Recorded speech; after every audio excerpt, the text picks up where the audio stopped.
Hi, everybody. Thank you for taking the time to visit my website and engage in this new, um, what I hope is hopefully a solution to distance and time for curators and friends, a way to where I can share work with people that are interested, work that is not fully developed or work that is in development as we speak.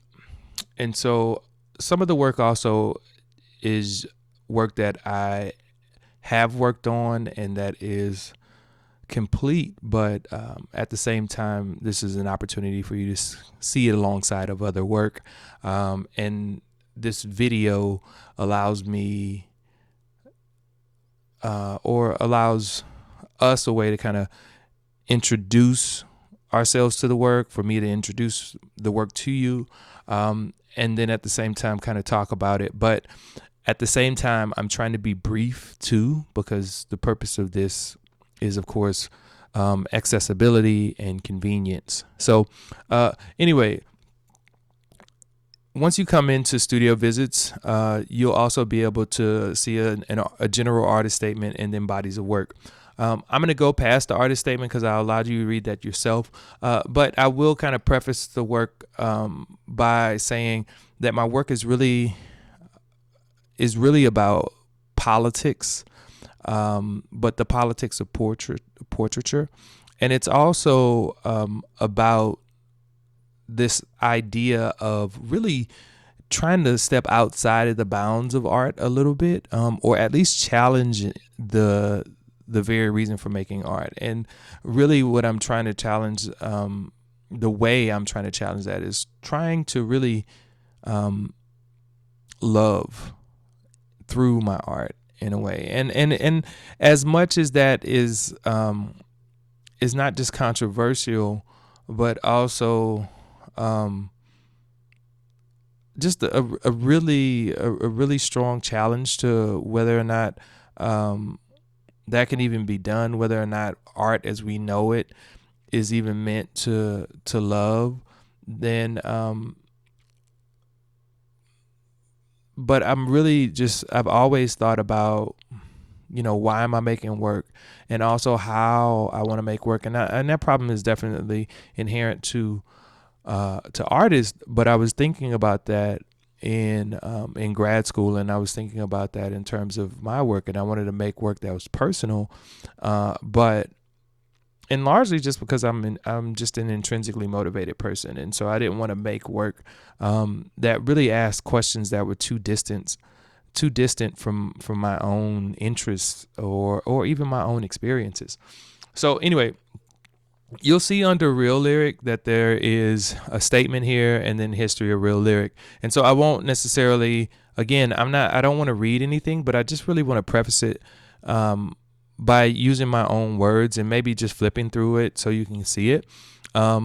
So I guess one of the things to start with in this work was that a lot of the people that I photographed with my family, were members of my family, and so in this particular photograph, this is my nephew, and another one is a high school friends, and then others are dear friends' children, and my nieces and nephews, and my mother, and so and one of the things that I wanted to do was really think about archetypes, because I was looking at August Sanders' work, and I really wanted to not necessarily, I didn't want to be so didactic in a sense and saying, oh, this person is this type of person so much, because I think that I knew enough at that time while I was going through school, and I thought about this idea of who people are outside of the image. And so there were a couple of things that I wanted to do. I think in the back of my mind, I was dealing with autonomy. So I wanted the people to have autonomy and have a sense of self even through these images. But I also wanted to, and in a sense, like say a photograph like this is, in a environmental portraiture, right? And we're adding details, or we're capturing details that really give us a sense of, um, if nothing else, where this person is, in a sense, these domestic spaces, and many times. But I was also dealing with this idea of a photograph as a possession of the subject, or objectification. And I wanted to undermine that. And one way for me to do that as a photographer, I started kind of thinking about the language of perspective, the way that a photograph works just physically, and started to think about the physical structure as symbolic. So I wanted to use my reflection to consider this idea of self-reflection, this idea of simultaneously seeing the subject and seeing myself.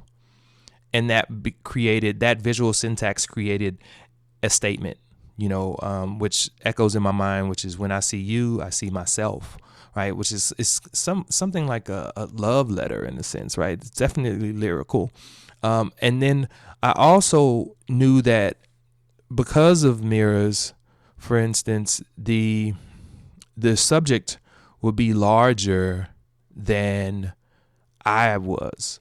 And so that point, them being larger than my figure was, at once it was self-portraiture, but then it read a lot like a regular portrait of somebody. And then I became an object of theirs, in a sense, right? I became a possession through that language of becoming smaller, and then also being ensconced in their space, right? At times abstracted, or even just alluded to. Say, for instance, in this photograph, it's just this outline of me, this reflection, and then my camera there as well. So I wasn't necessarily considering love. I had conversations with friends about the topic of love, but I was really just more concerned with that sense of adoration and admiration of people that I had a relationship with and have relationships with. And that seemed to be justified in my own life. It seemed to be fair game, and something that had enough information and I had enough experience with to really talk about these people, to talk about our relationship through the making of that work. So there are many different technical things, but about bringing this work together in terms of how a portrait works, and then how the language of the portrait works, and how the language of photography works. But I wasn't really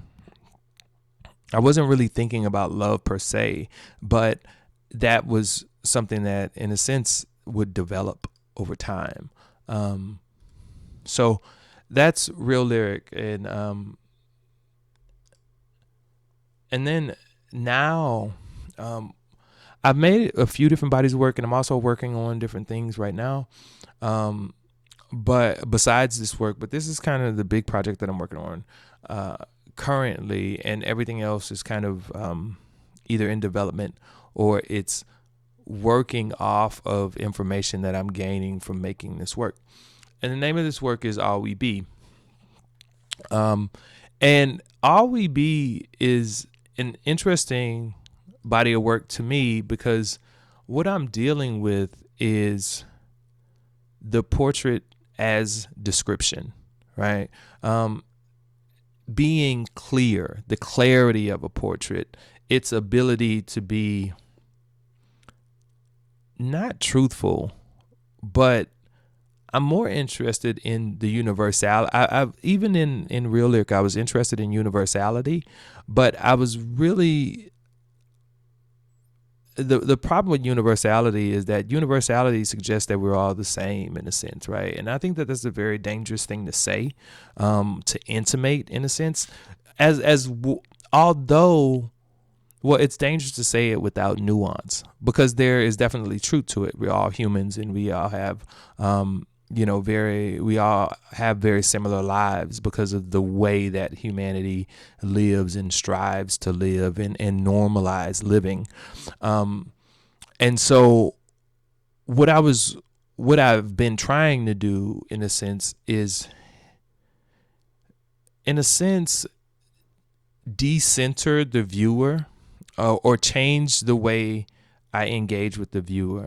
In this body of work, what's different from Real Lyric in the sense is that the viewer, if you would, was in front of me, right? So imagine looking over the viewer's shoulder and showing the viewer something, entering into dialogue by way of pointing out things. Well, this work is a lot more of the viewer having to look over my shoulder, so to speak, right? While I have this conversation, while the sitter and I enact this performance that's not for the sitter, so to speak, right? Like, not for people that are outside of the Black experience. And the way that the work is even made is more explicit than prior work that I've made. We have conversations. We have conversations about what the work is, what these what our experiences are, and then we come up with a gesture that expresses this idea, and then the viewer is left to really experience that gesture on their own terms without necessarily knowing what it is.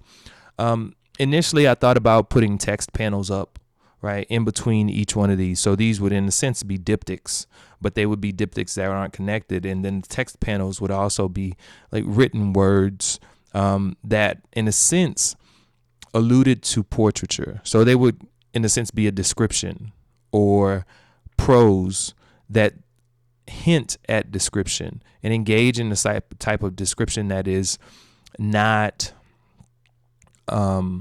accurate or is ambiguous, right? And almost nebulous in a sense. And that's what I think this work is about, is engaging in a certain and definitive experience, or at least talking about and expressing that experience, but then at the same time allowing people to look at it and get what they will. And part of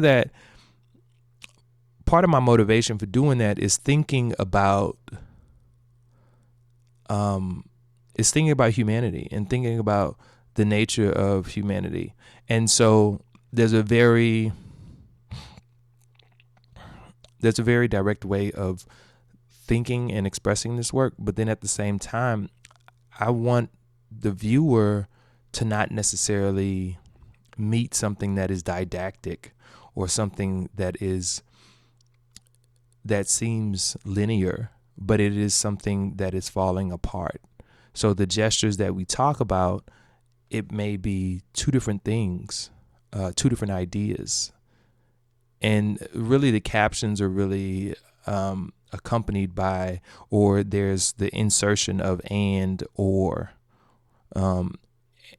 that kind of suggests. So say, for instance, let me give you an example. Say, for instance, in this one, right? This one is hands up or dance, or hands up and or dance, right? And what that gets us to is this idea of what could this be? And this is the thought of two different possibilities, right? In a sense, in our experiences, there is dilemma, and this may be dilemma, because there are very plausible ways that this could be something right now, in current life, right? There could be an arrest taking place. There could be a house party, and then one of the complications of this work, of course, is the fact that it's in the studio and it's not in this location, and taking it from that location again kind of suspends us in this indefinite space, right? And that's another way of kind of presenting this artistic convention, this photographic, pointing to the photographic heritage in a sense, right? Photographic history. But at the same time, leaving it to the imagination, leaving it to, maybe a viewer's black imagination, maybe a human's experiences. But I think what makes us human and a lot of times is the possibility. But then at the same time, our past and what we have lived. And so, again, what I'm concerned about is this relationship, but I am aware as a photographer that there is a viewer as we make this. And that viewer, in a sense, I'm aware of their presence, and I am, in a sense, challenging them to just get in as they will, right? Get in where you fit in, so to speak, in order to understand not necessarily what's going on, because I don't know if the viewer or any viewer, no matter what their background or their life experiences have been, they may not empathize with this work, and that's fine. And again, this idea of the portrait as a description kind of falls apart, because what is it a description of, right? And maybe it's not a description at all, but maybe it's a poem, and maybe it's figurative. And of course it's figurative, right? I mean, it's art, and many times that's what we're left with. We're left with an expression, in a sense, that is inaccessible through logic sometimes, and it's only accessible through our imagination, and our experiences and our emotions. What is evoked is the truth, in a sense. And so, but that being said, of course, there is definitely something being alluded to. So, so I hope that you appreciate this work and continue looking at it. There are some other images that I've made since putting up this site, and those images will go up, especially in All We Be. I think right now I'm somewhere around like 16 of those images, and so those images should be coming up. And I'm also dealing with some aesthetic issues in terms of kind of putting them all into line with each other. But what some of the color grading is kind of an issue. I'm just looking at kind of how some of them, like for instance, this one is a little warmer than this one, and overall I want them to be a lot cooler, but then they need to match with one another, right? So anyway, that's All We Be, and I'm really engaged in making that work right now. And that work has also kind of made me think more about portraiture and about definition. And these are just mock-ups of ideas that I'm working on surrounding autonomy and dealing with autonomy. And so this work is rough from my own perspective, but I'm really thinking about how they fall apart, in a sense. I'm concerned about how an image can't confine a sitter, right? The sitter has a life outside of the frame. And so I'm thinking about that work I'm thinking about autonomy. I'm thinking about how these things function outside of the frame, how people function outside of the frame, and perhaps their inaccessibility and the limits of my ability as a photographer. And so I'm just thinking about that and trying to see how that will end up working out. And then there's another body of work that seems that really is all about life's experience, and I'm really motivated. It's really personal to get into. And this work is called Mama's Land. And this particular work is not necessarily about politics as much as it is about history, but I also just feel driven to make this work. I always wanted an excuse to make work and make portraits. And so I'm traveling to places where my mother has lived and making portraits of the people there, to think about the confluence of African American history and American history. And so I am photographing people in these cities, and all of these images have been taken in Kansas City in the summer of 2018. And my plan is to first, I'm going to go back to Kansas City, and then I will be going to probably Beaumont and New Orleans because they're closer to me because I live in San Antonio, Texas. And then planning a trip in Chicago, which might also have to be in the summer just because I don't want to go up there when it's cold. So this body of work is lighted from beneath. And it really started out as a body of work called A Welling Up. And it was thinking about this idea of dreams and hopes kind of deferred. But I started taking that and thinking about how to layer that, because layering is a really important thing to me in terms of thinking about narrative and thinking about adding more to it. And so I started thinking about origin and being from a place. And so I started, that's why I wanted to kind of start making this body of work to think about being from somewhere. And then at the same time, the overlap of America, thinking about, again, kind of going back to the first body of work that I did with archetypes. So I'm thinking about, what are these archetypes? But also this idea of America, and not so much America as a land, but America as people, and people of circumstance in a sense. I'm not. It's funny because I talk about the politics of portraiture, but I'm really using that as an excuse to talk about love, and really using love from the Black feminist context to really think about a better way of living, right? So it becomes this moral investigation into could we do better, and in a sense, this is a sense of kind of stripping that away and really thinking about the connection between me and people through my mother. So thinking about these mother lands, right? These lands of where we come from, but this idea of where we all come from. And of course we know that, the conversation can be complicated considering America's founding, so to speak. If I think that that's a euphemistic way of thinking about that, but we're thinking about other, just the way of occupying land, right? And so this work is really about going out and meeting people and thinking about these places, thinking about my mother's place, my mother's life a lot of times. And some of these things are not necessarily pictured, but they're just intimated through this work.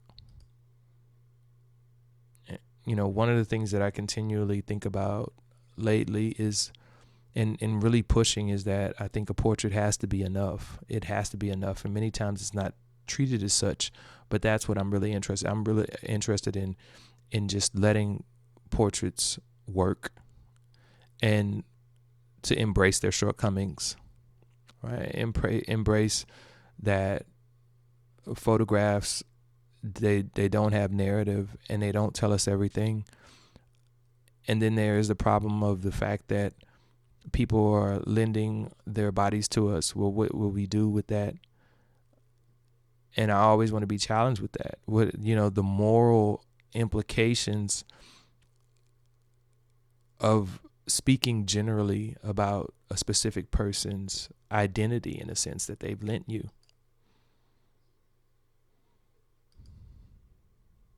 So, this is the last body of work and that I want to show you that I'm working on, and I'm really happy to have you coming to look at the work and really be able to see it as it develops. And I'm always open to have conversations. Shoot me an email, see me on social media, and hopefully we will connect. And hopefully I wasn't rambling too much. Hopefully you appreciate the insight into the work. And if I do see you physically, if you do pay a studio visit to me, then at least you might have better and more deep questions or more specific questions about the work, given your insight through this channel, so to speak. So thank you very much, and have a good one.